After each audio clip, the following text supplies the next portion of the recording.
So guys, now let's quickly do a quick analysis on our euro pound for today. Now, as you can see on our 4-hour time frame, we'll be analyzing from our 4-hour time frame. As you can see on our 4-hour time frame, our price has actually been ranging here. It has actually been ranging on our 4-hour time frame. And one rule about trading is trade what you see and not what you think. We don't want to think that our price will break above and go up, or it will break below and go down. Let us just trade.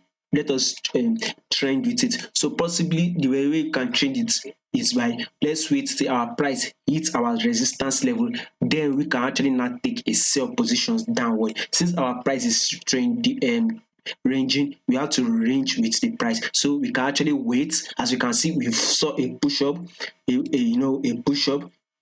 We've seen a retracement. Now we're actually now waiting for a push up again. So when we have that push up and our price hits our resistance level, then we should actually take a sell position straight down. I believe that our euro will be falling today, and I believe that our euro will be falling. So before we add the 4, our London session has not opened. So probably when by the time our London session has opened, our price should have hit our resistance level. Then we can actually now take our sell position. And if it does not happen that way, then we can wait for our price to hit our support.